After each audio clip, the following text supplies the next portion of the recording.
The first floor is always economics, because racism is economics. Racism has nothing in the world to do with who you like or who you don't like. It has nothing to do with it.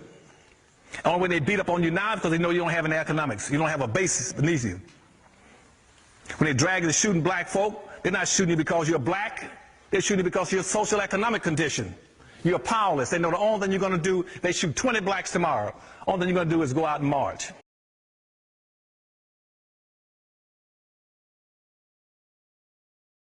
You build that business community and you build factories and industries in there. And you produce wealth and money and income. Then you take that wealth and money and income and you use it to benefit and lift your people.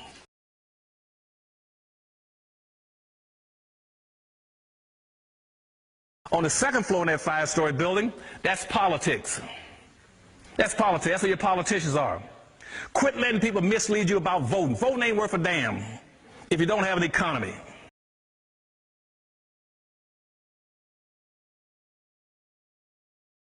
Voting and politics ain't worth a quarter in voting if you don't have an economy. It's money that controls your politics. And on the third floor, that's your court system. The courts control the police department. The police department would not be killing your people and shooting them down if they knew that you had an economy underneath you.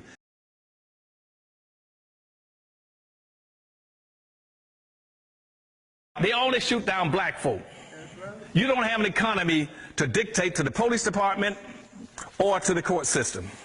Your fourth floor is your media. You all got to start producing media in these communities.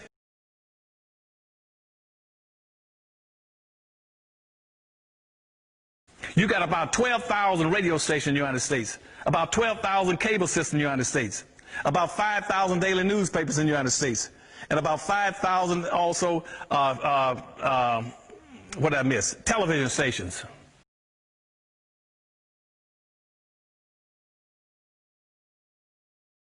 Out of 12,000 radio stations, you probably now own about 60 or 70. Out of cable system, you don't own any, not one. Television station, you used to own one out of 5,000. Daily newspaper, you don't own anything, not one daily newspaper. How in the world can you communicate? How in the world can you mobilize your people when you don't own the media to get in touch with them and tell them what to do? If you right now try to promote something for black folk, most media will not even carry it.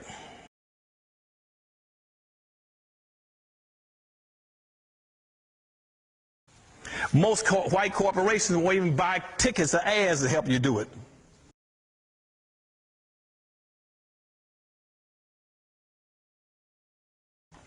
If you have a black radio station, you cannot have black media unless you got black businesses. Because you need the advertising dollars to keep the business, keep the radio station, the media going.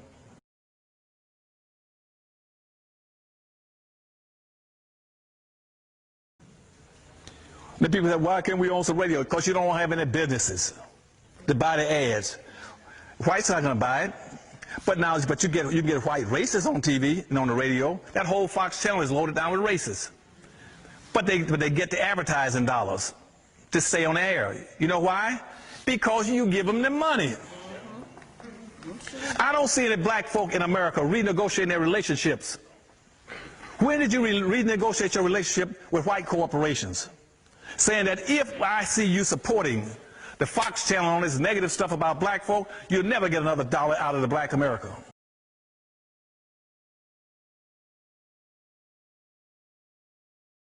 Y'all should be sending letters every chance you get and calling on the say any white person on any of the Fox channel out here saying something that implies or suggests or intimate that black folk are stupid, lazy, and dumb and criminal, we will shut off every dollar coming into your company. That's right. Yeah, that's right. They're not scared of you.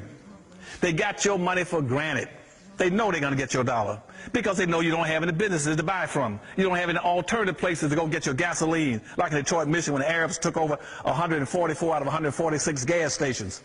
You don't own and control anything. You're dependent on them. They say, we ain't worried about them black folk. They don't have any choice but to come give us their money.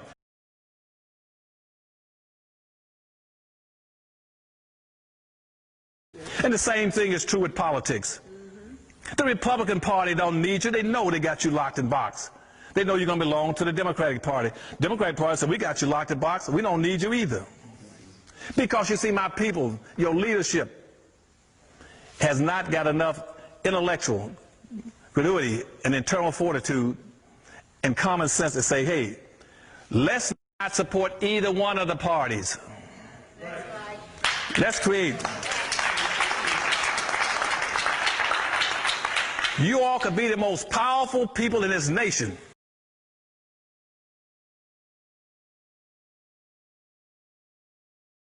Within 1 or 2 years, if you did one single thing, if you withdrew publicly from the Democratic Party and the Republican Party and said, we don't need either one of you, we're going to create a black independent party.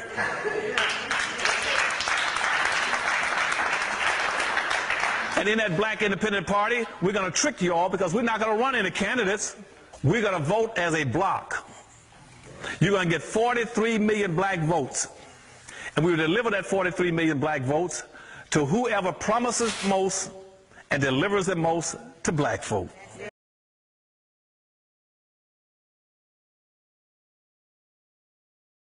That's the way you play politics.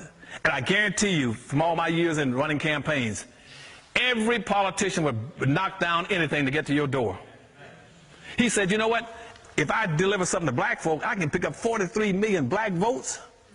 Hell, I don't need a lot of people. I don't need it. I'll be there. Even though Hispanics have bypassed you in population, they might have about 43 or 45 million Hispanics in the United States, their turnout rate is only in the 20%. You still got them beat. Hispanics might have picked up the population, but they don't have the voting capacity yet. You can deliver and become the most powerful people in this country if you started voting as an independent bloc. It said we move as a group. We move as a fist rather than fingers. And we'll stay together and we'll take care of each other, we'll buy from each other, we'll support each other.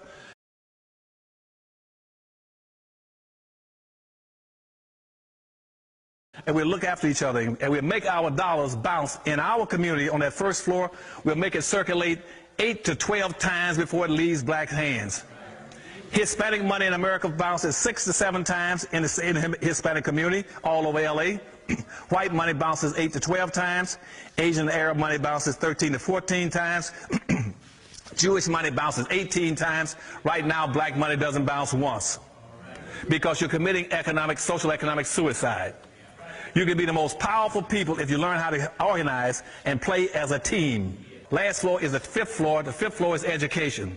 Don't keep going around telling black folk that our future rests in education. It is not. Education is about as useless as the black vote.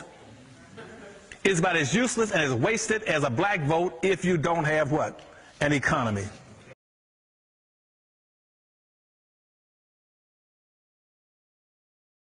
Education is a tool, just like a hammer and a saw.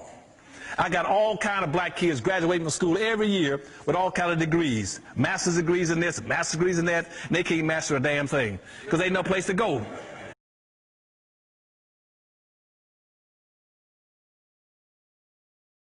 Whites don't need them in their business and don't want them. So you're educating your kids to get an education and leave your community, go to somebody else's community, look for somebody else's business, work in somebody else's job, producing the wealth, power, resources. What's the difference between that and a slave? You're still in the same spot. You should be saying, go off and get an education and come back home to our community and build things for us. And rather than going out looking for jobs, make your organizations.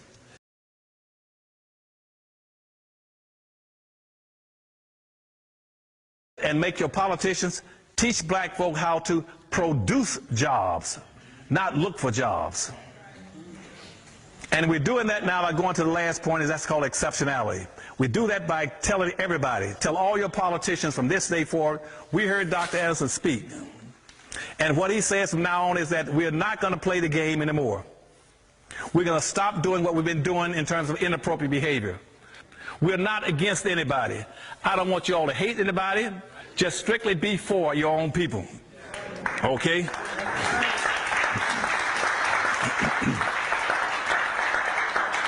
Racism is a team sport. You either play as a team or you lose by default.